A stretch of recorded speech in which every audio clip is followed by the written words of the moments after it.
You might have a camera that does really wonderful bokeh effects, or you might not. And you might actually find some photos that you already have or something you could get online where you would like to add this effect. It's actually very easy to add the effect to a photograph that already exists. What makes bokeh special is the foreground is very clear and it contrasts with the background where there's large blobs of abstract light. Start Photoshop Express and tap your original image.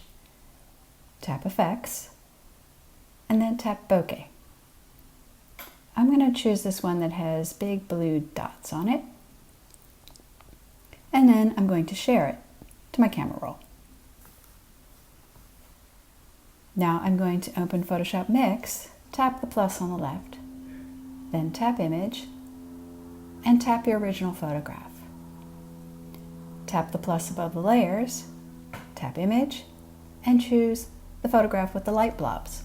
Now move the top photograph below the original image, tap the original image, tap Cutout,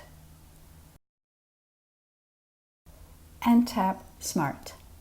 Tap Subtract and use your finger to erase the area around the person in the picture. When you erase, you're revealing light blobs from the second image.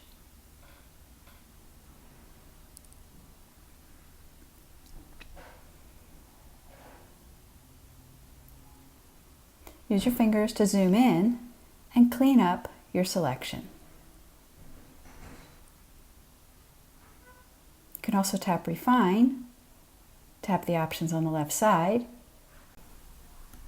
and make adjustments to smooth the edges of your selection. Then tap the check and tap Share.